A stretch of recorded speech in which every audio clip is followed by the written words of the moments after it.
Today on The Future of Everything, the future of brain engineering. So brain diseases are among the least understood diseases in medicine and are often difficult to diagnose, and they're almost always very difficult to treat. And in fact, for many brain diseases, we do not have effective treatments. Part of this is because it is clearly the most complex organ in our bodies, and it has been very difficult to study and to learn the principles of how things go wrong and what we can do to correct them. Now, there have been remarkable advances in understanding the brain. The U.S. National Institutes of Health has a brain project, which is a 10-year project to really try to advance science.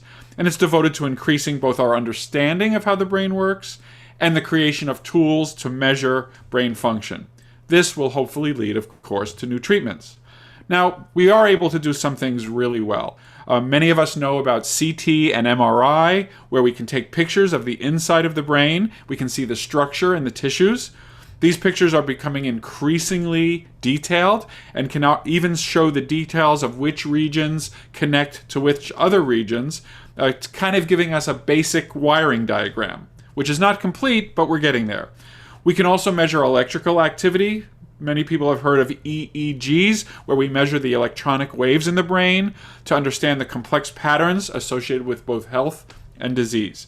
And then we have increasingly these functional measurements, they're called, where we look at where the brain is working. Where is it using glucose or oxygen? And that's a clue to when we do certain activities, which parts of the brain are doing all the work. So things are promising, but we're not there yet. We have many challenges. We have Alzheimer's disease. We have strokes, we have seizure disorders, and of course many inflammatory disorders of the brain.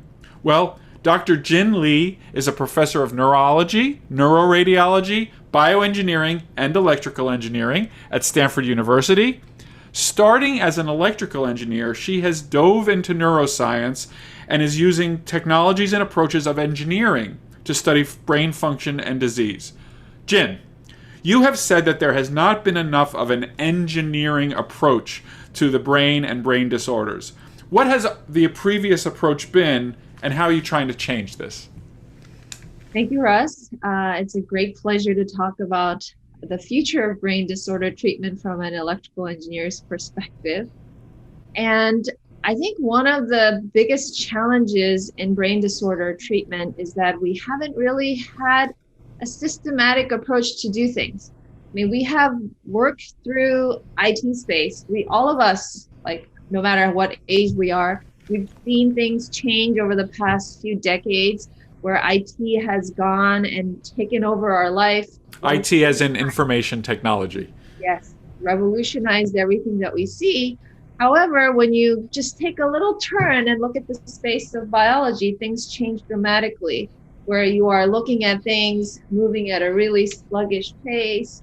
And once you have things like brain disorder, if your loved one has a brain disorder, you come and look at it. What are your options? Basically, nothing. And so why is that? One of the key reasons why we could revolutionize information technology is because we had a platform to set goals, design the desired outcomes, and execute. But in biology, medicine, for the most part, it has been done through hypothesis-based research. So this is kind of the way science happens. You have an idea and you see if it's true. And I know that you've said that that's not ideal. So explain why that isn't a good way to go anymore, or at least it's not enough. It's a very important start to try to understand something.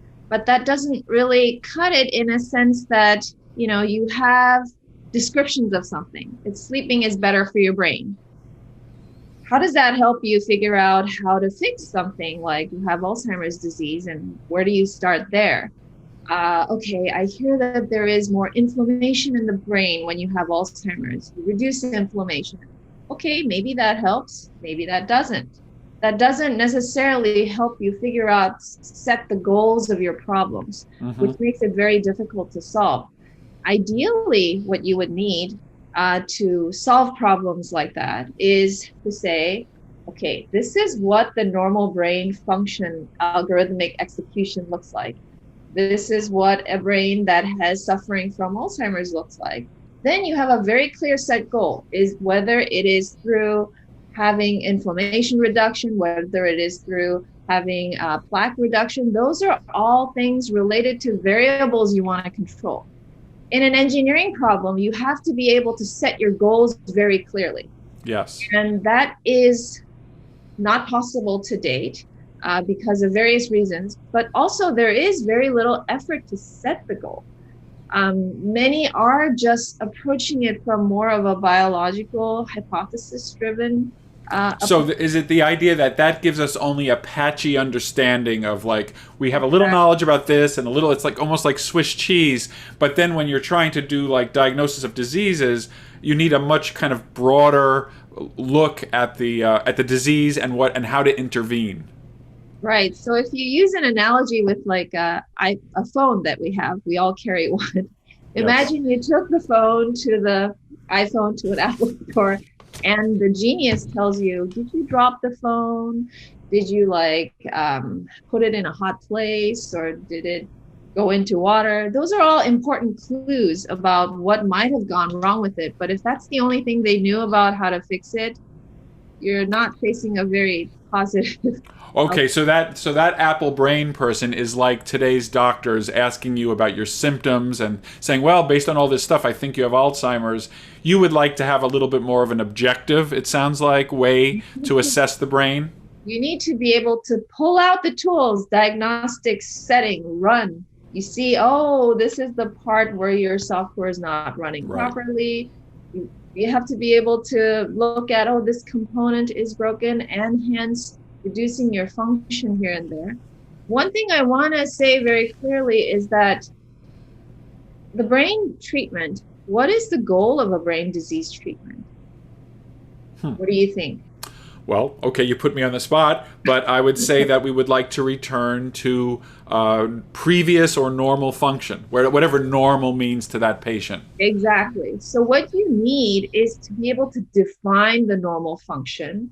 Let's say you have a Parkinson's and you're shaking. You need to have a normal range of brain function that controls motor system. And then you need to know what happens when you're shaking and define the circuitry that is malfunctioning as a result of that. And once you have that goal set of restoring normal brain function, you need to be able to do all kinds of variable testing.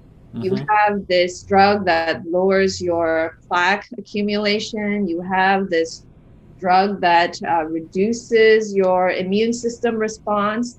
Everything you have to attack this issue of, it's like drying the phone or, replacing some component. All of that main goal is to restore the function of this phone that you has to do various functions. And for the brain, it's the same thing. You need to be able to define the function to an extent that you can reproduce the behavior that you're interested in.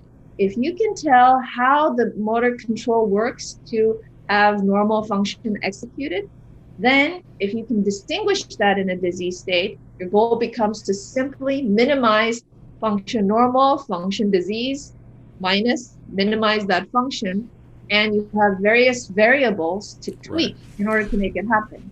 This is The Future of Everything. I'm Russ Altman. I'm speaking with Professor Jin Lee about engineering brain disease. So I think you've been very clear that we need to be able to make, it sounds like, quantitative measurements, and then we need a very large toolkit of interventions so that once we know where things have gone wrong in the disease, we can turn some knobs with these interventions to try to get things back. So in my introduction, I talked about some ability to measure that. We can take pictures with MRI, we can measure electricity.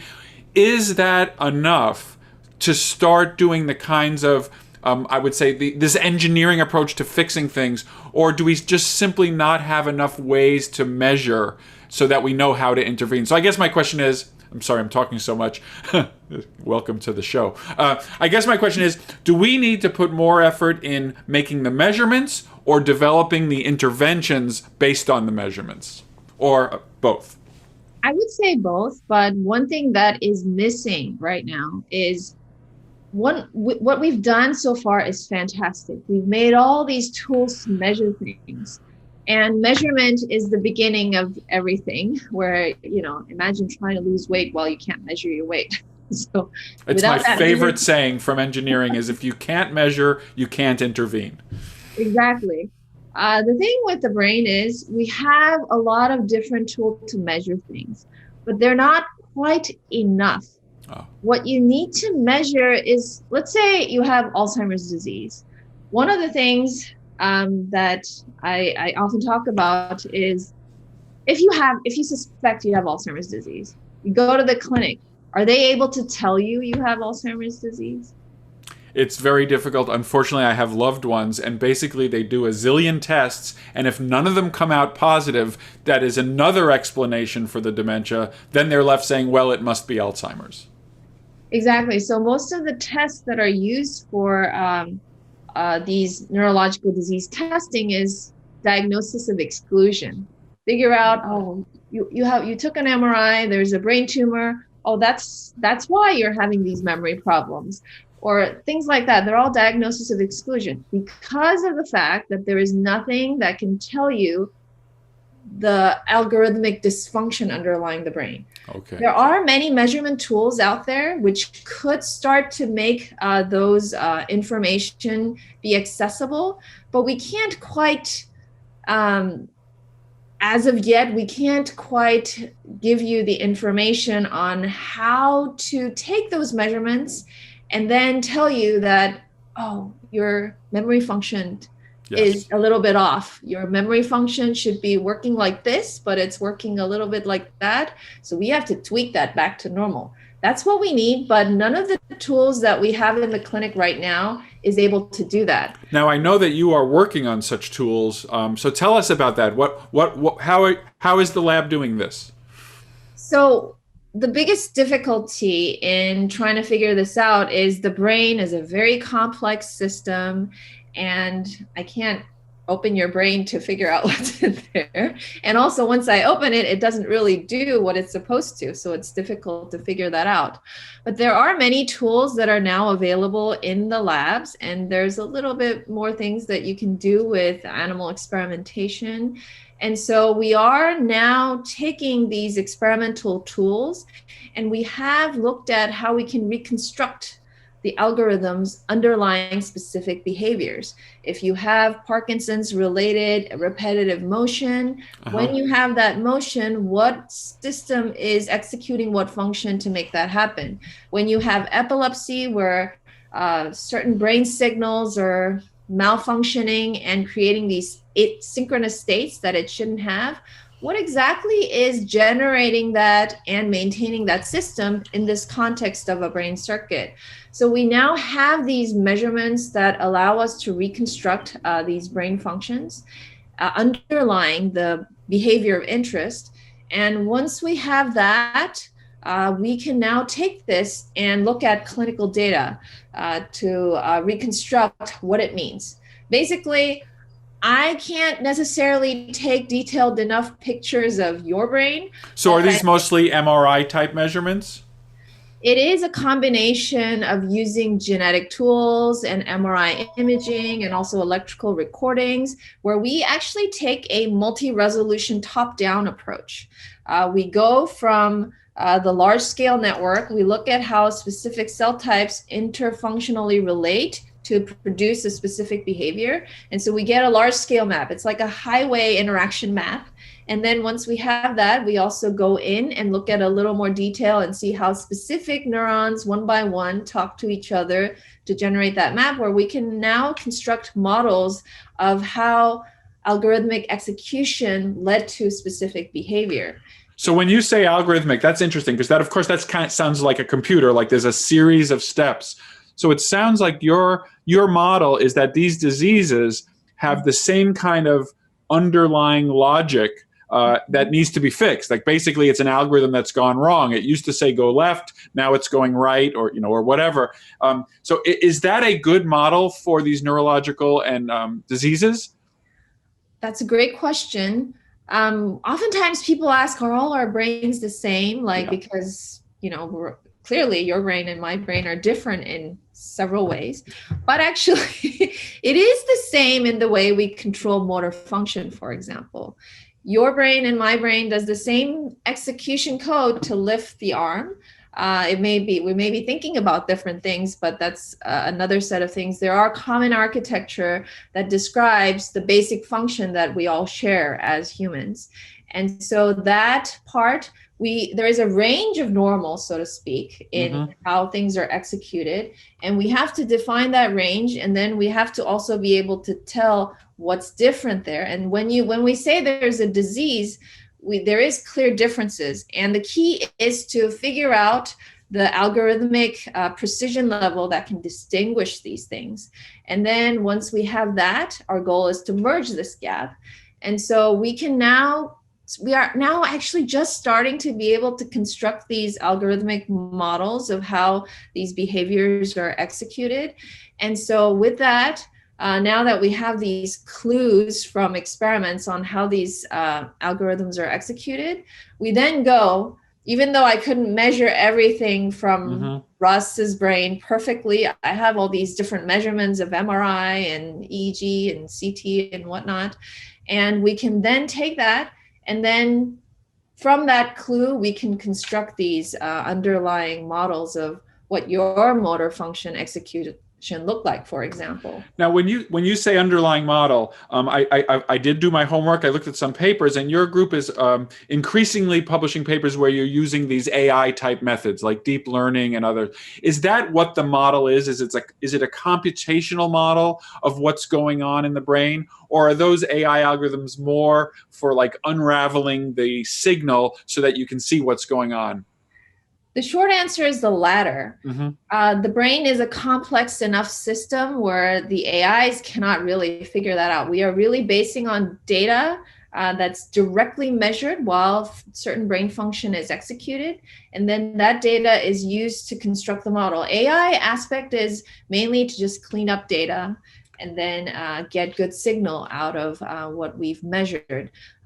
It's strictly based on experiments that can produce the behavior, direct data translation into models. And AI is just used as aid to be able to make the data more clean. Yeah, so that actually makes perfect sense. So all this MRI and CT and EEG, they all have noise in them. And if you can clean up that signal, my guess is it's like cleaning up a photograph where instead of a blurry image, now you might see the kind of detail you were just speaking about a few minutes ago that give you much more precision in understanding normal versus disease in one particular area of the brain. Well, this is The Future of Everything. I'm Russ Altman. I'm speaking with Jin Lee, and we'll be back with more on brain measurements and brain interventions next on SiriusXM. Welcome back to The Future of Everything. I'm Russ Altman. I'm speaking with Professor Jin Lee. We were talking about measuring the brain, and now I want to kind of move over to intervening. You said in your vision for the future of brain engineering, you said that once we make these measurements and know what normal light looks like and know what disease looks like, then we can start making interventions to try to move the patient from the towards the normal state. So can you give me a sense of what are those interventions going to be? Is it going to be a shot in my arm? Is it going to be some funny little hat that I wear that's doing electrical input into my brain? Paint a picture of the future. Fantastic.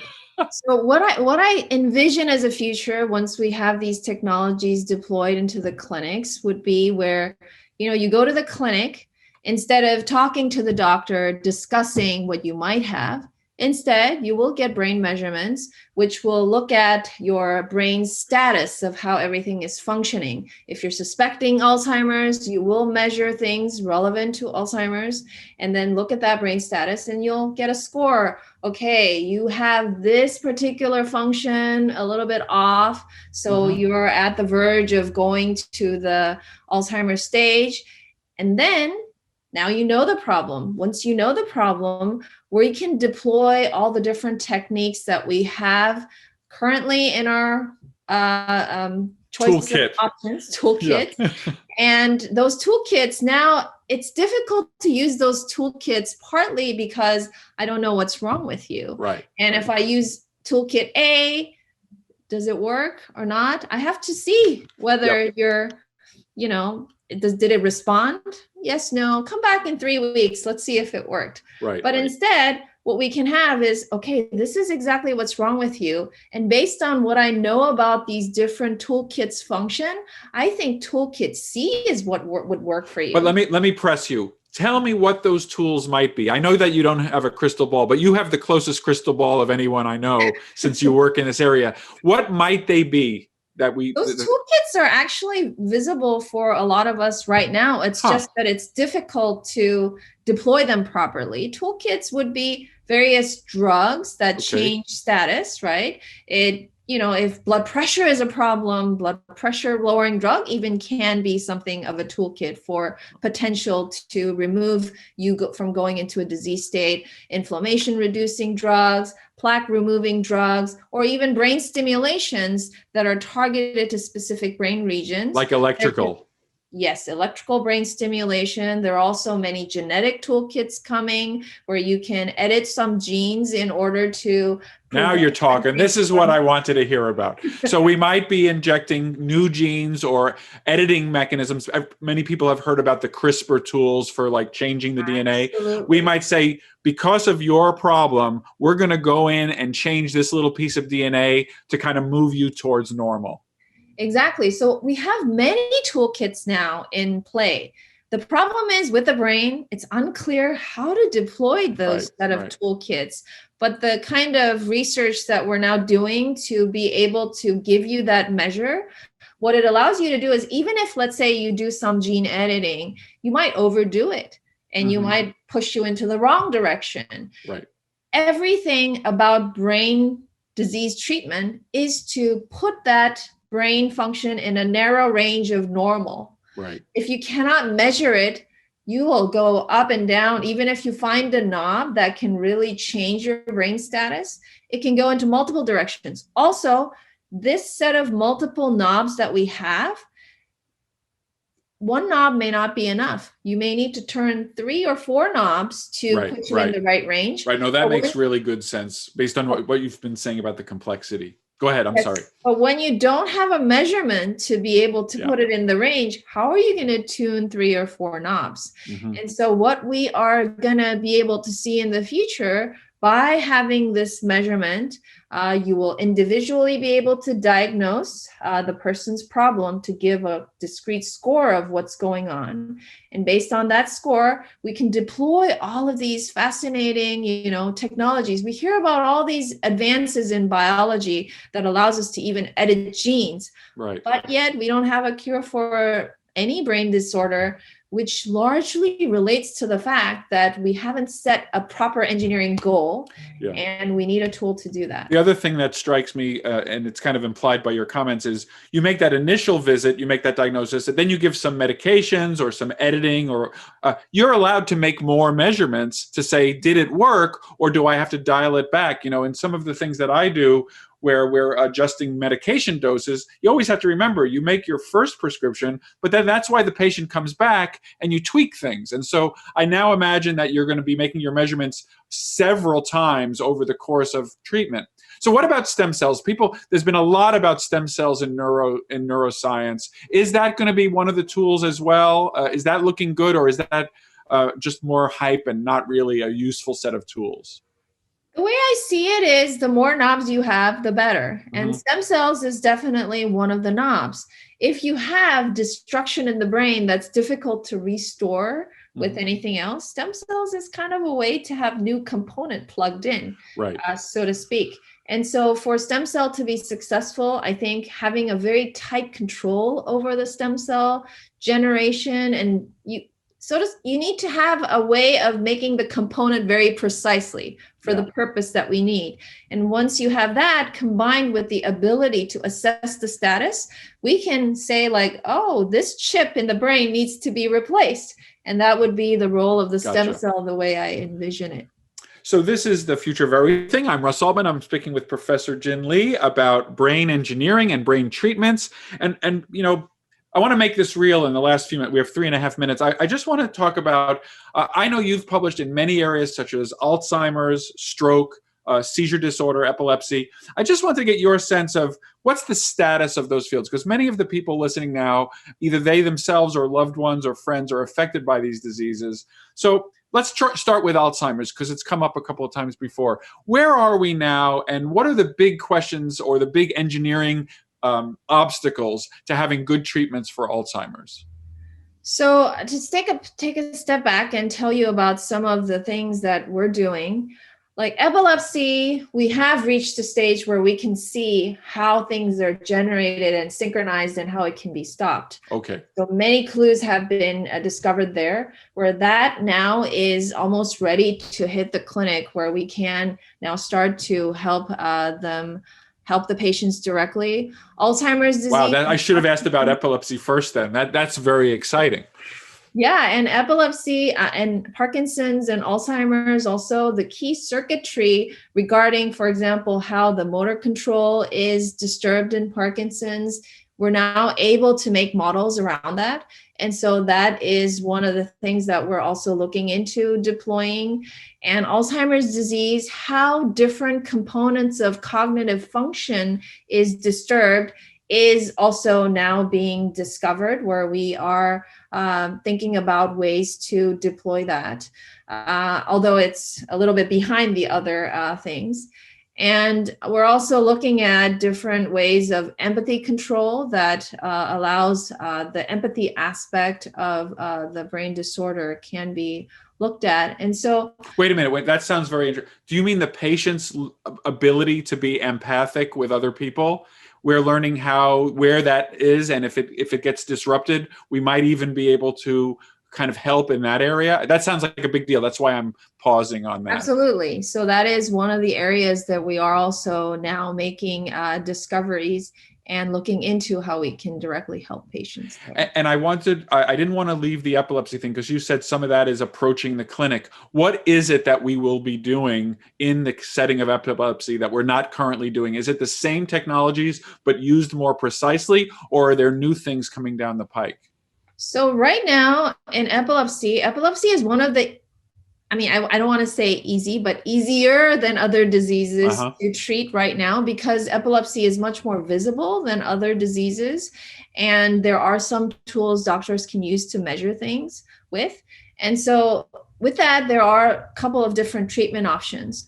But even there, because of the lack of ability to precisely tell what the disease onset mechanism is and how it is maintained and how to stop it, that's unclear for individual patients. And so even though as an epilepsy doctor, I have a lot of different toolkits in my bag, I just go by try A and see how you feel in 3 weeks. Yes. Try B.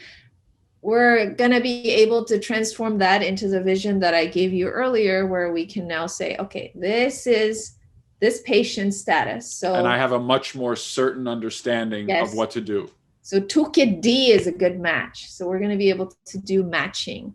And will this be a combination of drugs and maybe some surgeries or electrical stimulation? Absolutely, yes. Really exciting. Well, thank you for listening to The Future of Everything. I'm Russ Altman. If you missed any of this episode, listen anytime on demand with the SiriusXM app.